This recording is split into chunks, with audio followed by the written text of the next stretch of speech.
and we've reduced on the hunger also. Our next session is going to be on empathy. So we're going to empathize. You will see. I hope you guys remember the 5 stages of design thinking. Who remembers? The first one is? Are you sure? The second one? So I've done nothing.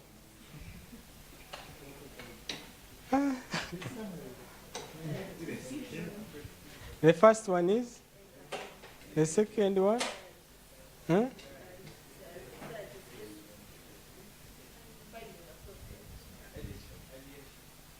The first one is? Empathy, yes. The second? What is scientist? I am a scientist. The third one?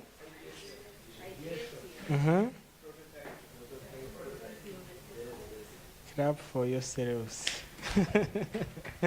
So I'm going to introduce Victor.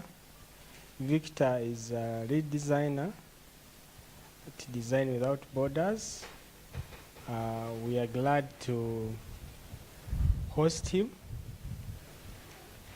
So what we are going to do now, after lunch, you guys won't see any theory.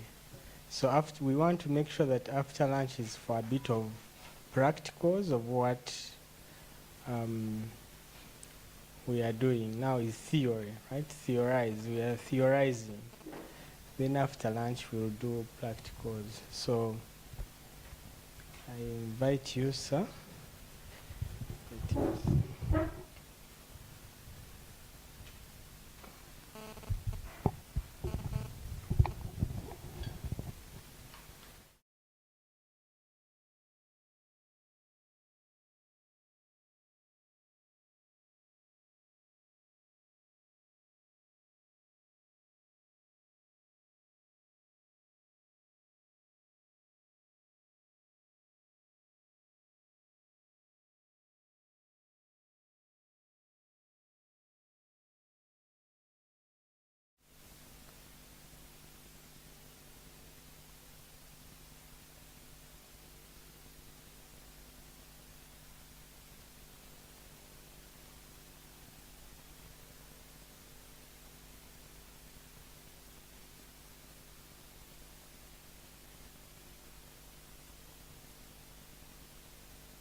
Good morning.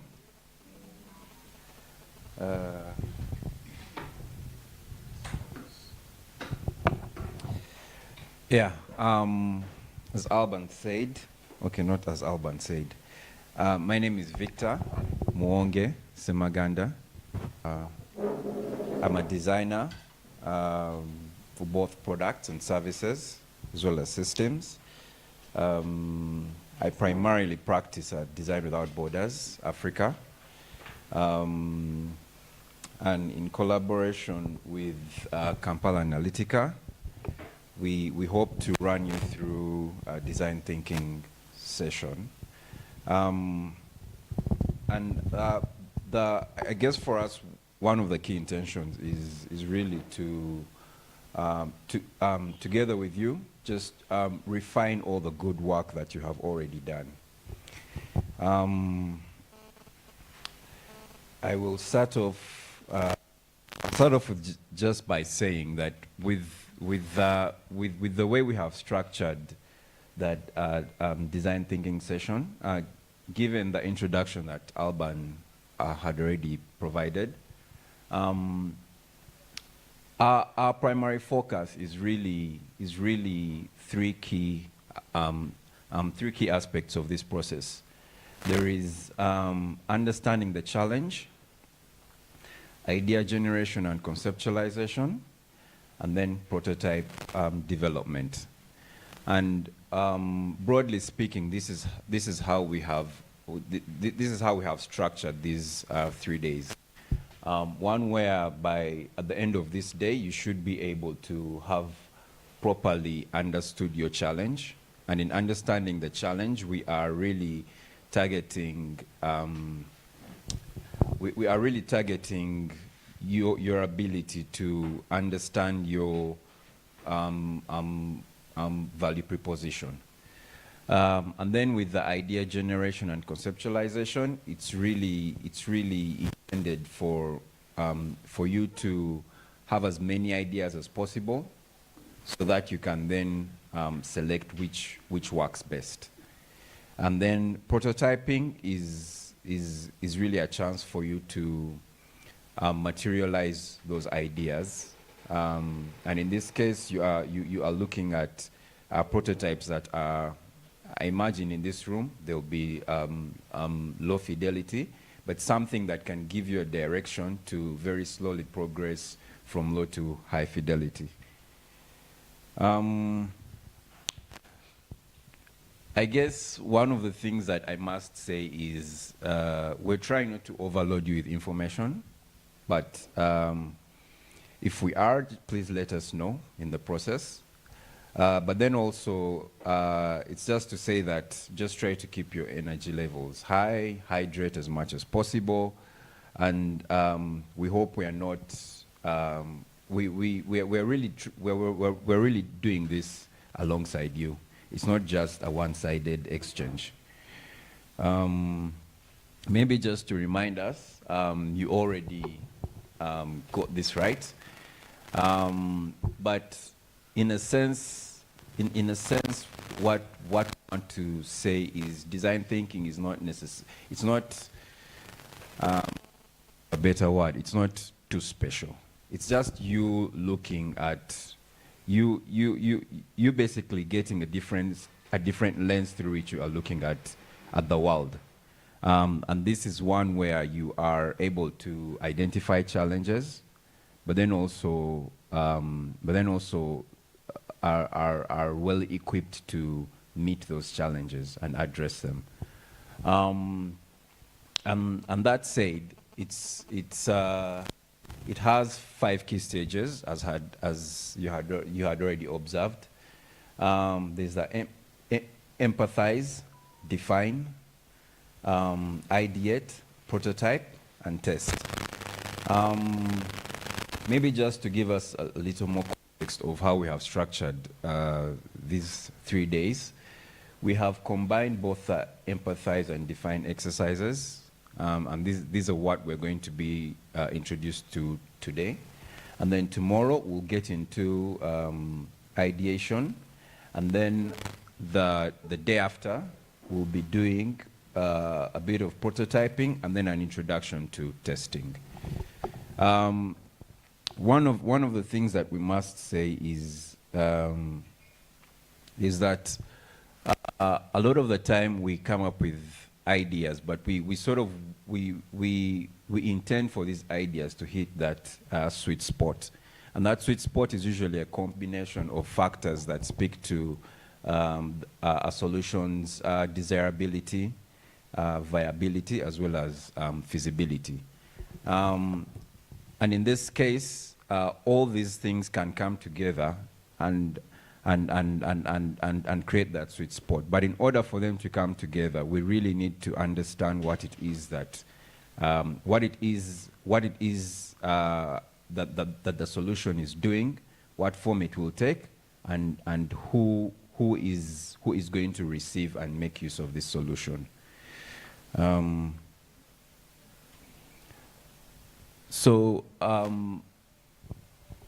terms of breaking down what all those 5 key stages are, we are really focusing at what we typically a double diamond process. And this double diamond process is divided into two key diamonds, where you are diagonizing the problem and then identifying the solutions.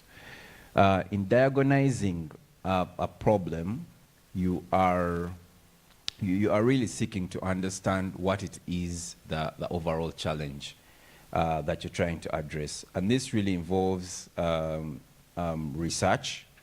And in research, you're really understanding the various needs of the people who face this problem firsthand, as well as the different contexts in which this problem materializes. And in doing so, with the information you have gathered, in the analysis of this information, you are identifying those key needs, but you're also identifying what we call deviants.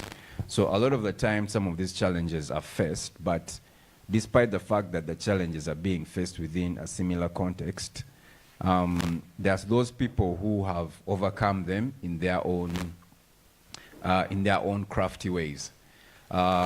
Maybe I'll give an example of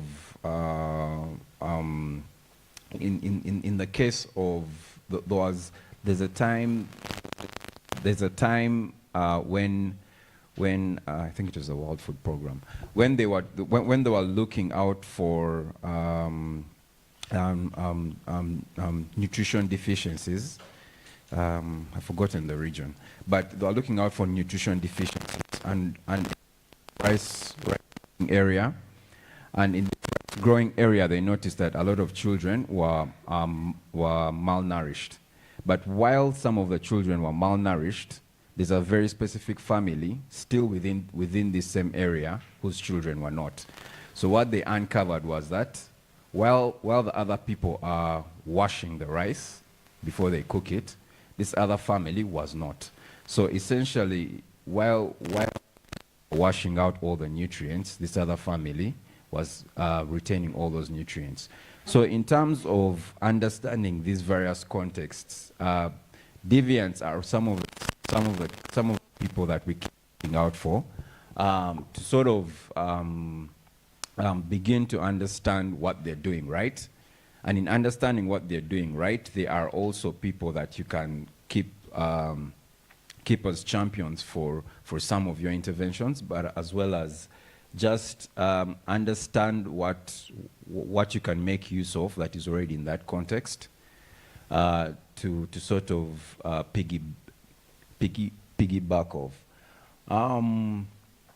And once we have properly diagonized a problem, we can then begin to very easily define what the solution is. Now, a lot of the time, many a time we sort of imagine a solution is one that is that I guess is one in its nature. but it always starts off with quite a number. And in this case, to have that one outstanding solution, one of the things is go ahead with is appreciate the fact that you have to pick that one out of the many. So what the next part of the double diamond in terms of defining what the solution is that you have to have as many solutions as possible, and then you then slowly progress to narrowing down which is the best solution, and this narrowing down is really defined by quite a number of factors. Some of them are things like affordability. Some of them are things like maybe the ability of its production, maybe within this context, but then there's things like accessibility. It's generally narrowed down in order for you to know what it is that fits best for these end users. And then it then progresses into prototyping and testing. At the back of your minds when we're going into prototyping and testing,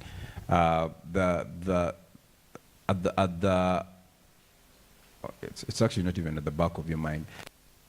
Your general intention is for you to be able to fail early.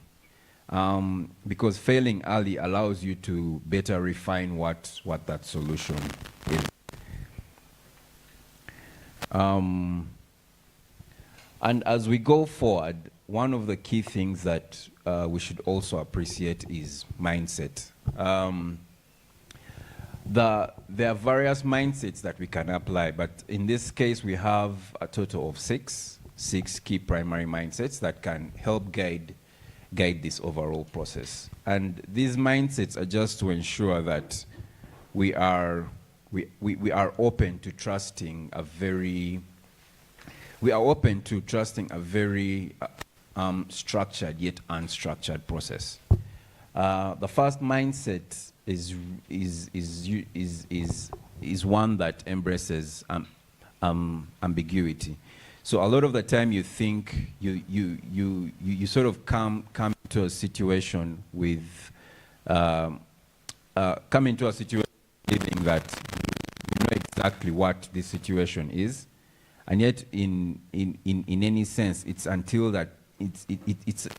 the moment you get into that context and try to familiarize yourself with that situation that you can know that maybe all your assumptions were wrong, or all your assumptions can then be validated in that sense. But we need to have as open a mind as is possible. The next is to be able to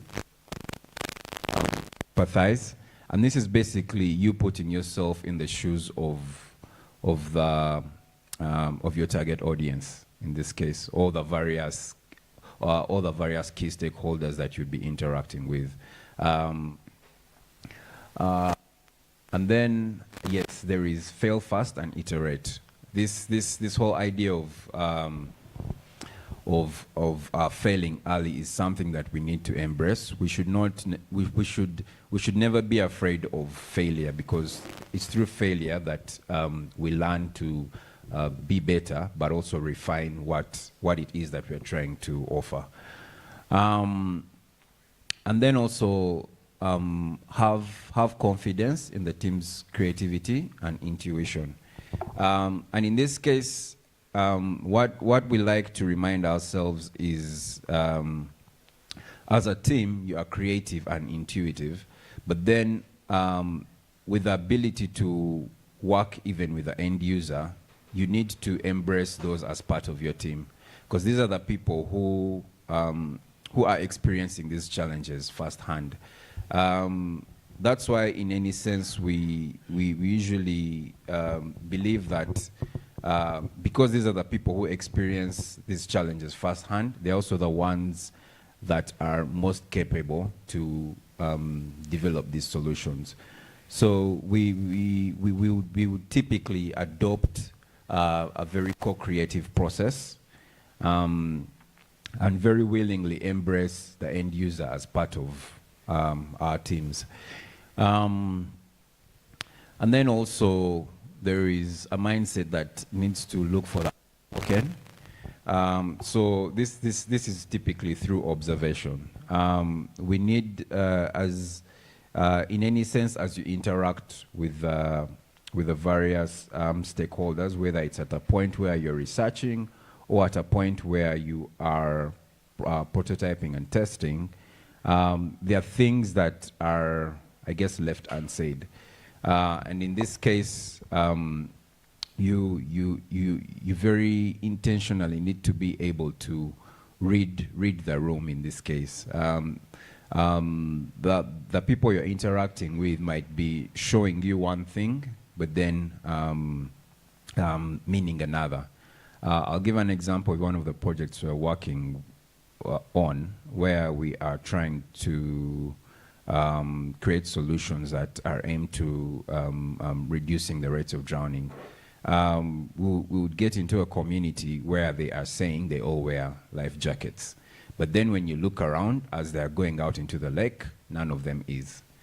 So it's that kind of thing where we need to always be looking out for the unspoken. Or it's also for things like, even when you're conducting interviews, it could be something as simple as that.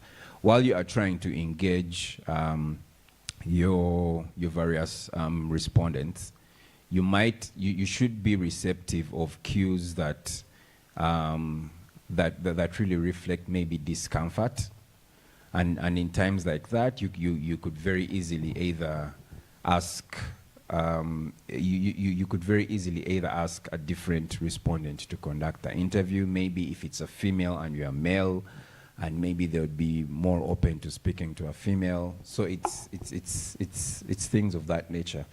And then, of course, most importantly, is trusting the overall process.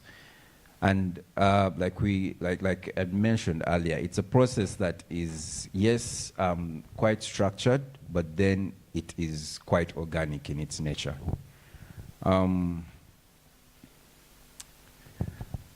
Yes, so I will just jump right into understanding the overall challenge. We all have a good understanding of what our challenges are, at least to a certain extent. But we, despite this understanding, it's always good for us to take a step back to really question if we have fully understood what the different components of the challenges. And this really takes the form of understanding the various needs of the stakeholders. Sometimes we assume that these stakeholders are maybe one primary group, but many a time they are a primary group, but then there are other external stakeholders involved in a lot of these situations. Then there is also the overall context. It's good for us to get an appreciation of the context in which this met.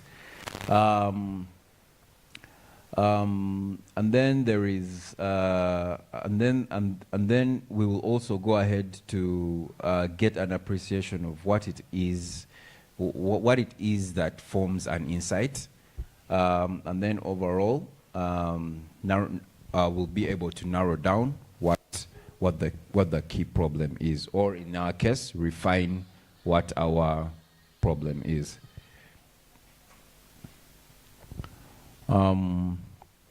So I'll start off with the first point, which is the various stakeholders, and with the nature of the challenges that we have, there's always someone who is most directly affected by that challenge. And in this case, our intention with understanding this challenge at this point is to make sure that we very, very particularly know the various needs and wants of these stakeholders. These sometimes the various stakeholders come in different forms. So there's someone who say is using a product, but then there's someone paying for that product. Many a time, for example, if it was a situation where where let's say where our solution is housed in, let's say, a phone, and this phone is meant to be in the hands of I guess, for lack of a better word, a minor, even if it's someone who has, let's say, 13 or 16. Yes, the end user of this product is, let's say, a 13-year-old. But at the end of the day, they also have parents who are the ones who are going to purchase that phone. So an appreciation of this entire stakeholder bracket is one that would be an intention of carrying out a stakeholder mapping exercise. So typically what happens is you are meant to appreciate every stakeholder. Some come in the form of groups, some come in the form of individuals. But at the end of the day, we would need to list everyone who, in any case, is affected by this challenge, whether directly or indirectly. And in order to do that, we typically would list and then map at what point these various stakeholders are affected. We can then move, in order to understand the various stakeholders and their experiences, what we would typically use is what we call an AAEOU framework. And in this AAEOU framework, we are getting an understanding of the challenge from the point of view of these stakeholders. With A standing for activities, you really want to understand what activities are attached to this challenge, whether it's back end or front end. So in any case, if it's something as simple as, let's say, if you wanted to, let's say, purchase an item, there might be a challenge at the point of the interface between you purchasing that item, if it's as simple as an online purchase. But then there's also activities that happen in the back end. Let's say in the front end, you have activities to do with, you have to basically, you basically have a website, and then you have all these various items on that website, but then you also have to be able to select those items. But in the back end, you also need to understand that, yes, the items show they're available, but in the back end, they should already maybe have been pre-ordered or maybe well stocked up in a warehouse of sort. But then also, and then E is for environment. So what kind of environment do these challenges happen? If it's let's say a challenge of if it's a situation where it's maybe let's say it's a challenge that involves lack of accessibility to, let's say, maybe the internet. You need to understand, you need to appreciate at what point, for example, you need to appreciate who accesses the internet or who is allowed in this case, but then in what kind of environment. Maybe these are school-going children, or even if it was adults. Is it something that, where do they access it from? But then also in their context, at what points do they access it from? So is it from the internet cafe, from home? And what particular challenge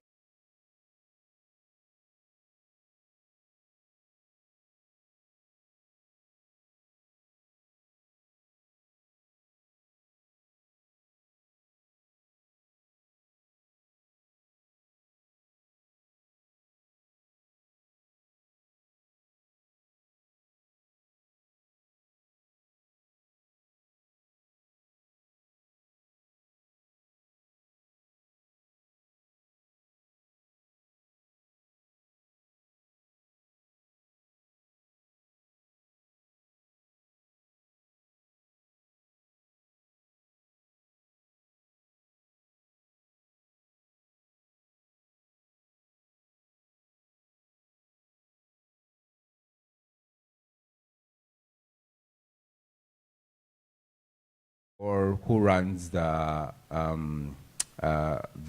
internet cafe for them to access. And then there's also objects. So back to the same example, it could be a simple thing as what objects are involved of internet access. Is it do they use phones? Do they use tablets? Do they use computers? Do they use laptops? Or is there even a different other way that a different other way they can access or be limited to access the internet? And then yes, finally the actual users. And in this case, we are looking at what kind of relationships they have or don't have, and then their behaviors within these various relationships.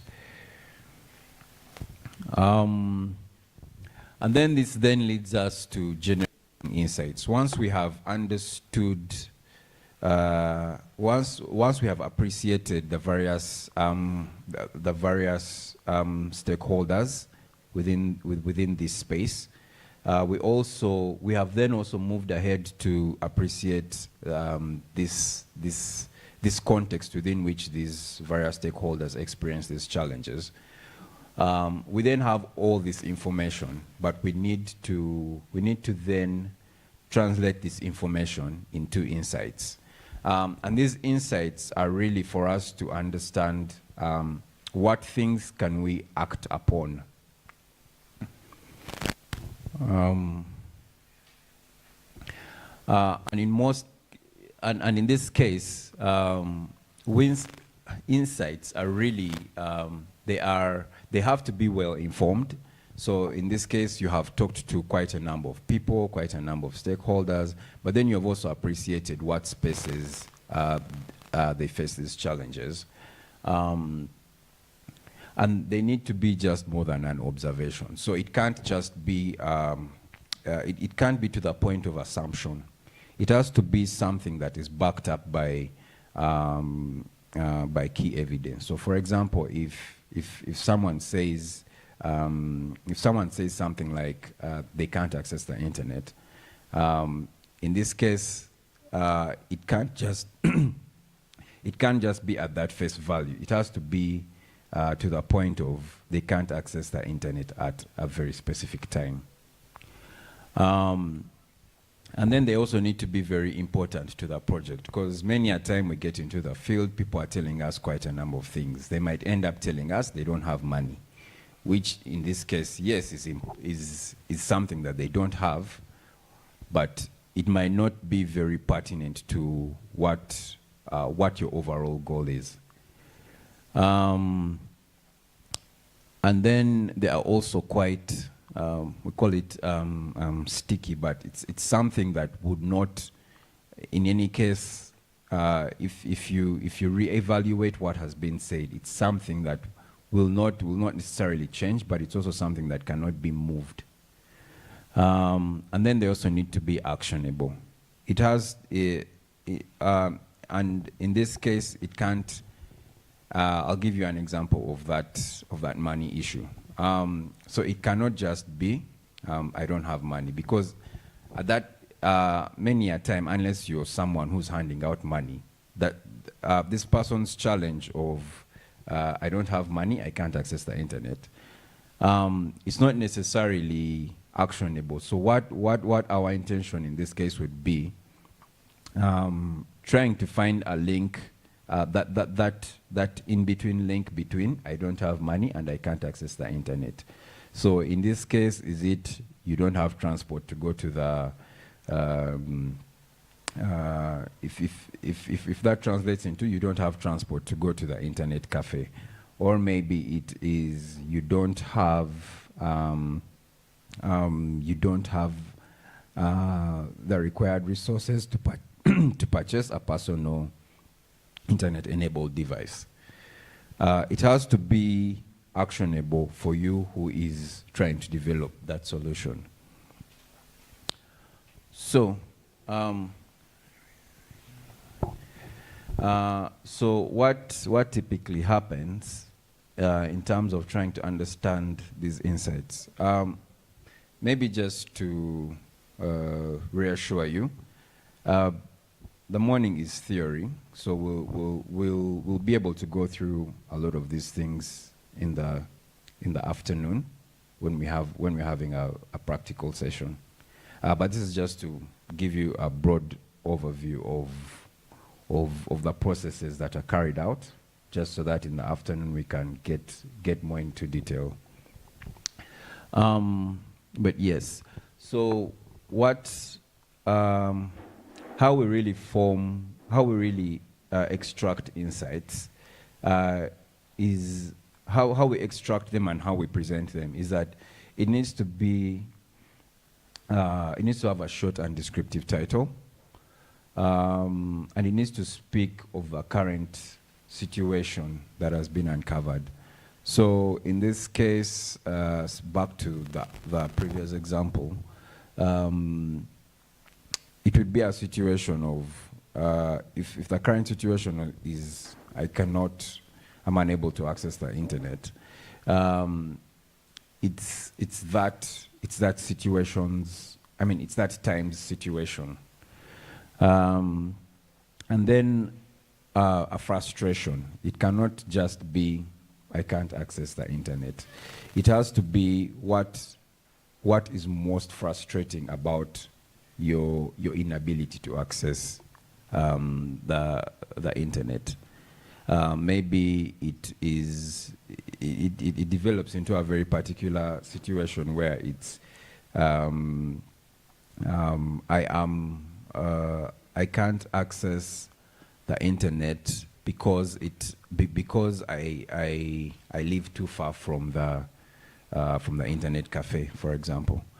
And then it also needs to be different, and in this case, it needs to be different for a better future situation.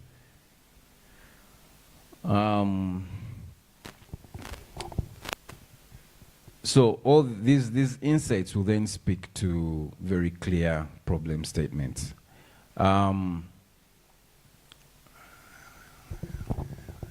So, for example, if we have a problem statement, let's say our design challenge is to make the experience of using a smart toilet more intuitive, user-friendly, and safe.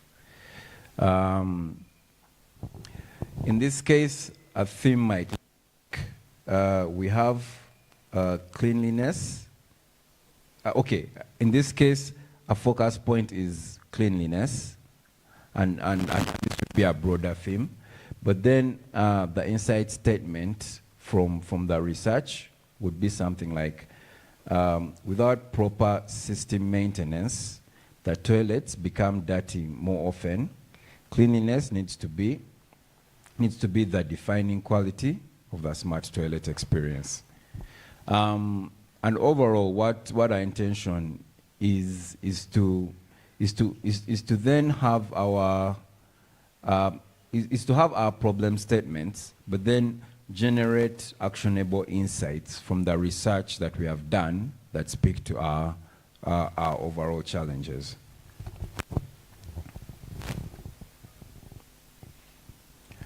I could then go into detail into what creating persona is about.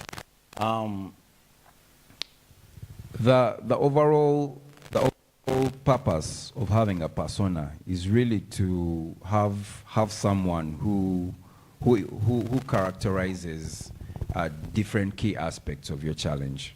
Okay, whether it's someone or a group of someone's. Yeah. So, and in creating the persona, we are really looking at the various characteristics of the stakeholders that we identified, and in these characteristics, we have then grouped them into very specific categories, And in these groupings, these groupings are defined by similarity of characteristics. And then this then speaks to what the persona is. But overall, what we need to have at the back of generating a persona is we need to put into consideration the various lifestyles we have identified, goals of the group or the individual, and then the overall context within which they are. Say sometimes you are addressing this particular challenge, but some people come from, let's say, some people come from an informal setting, while others come from a formal setting, but then they are facing the same challenge. So a persona that would be representative of someone who is from a formal setting cannot necessarily be used in the same way that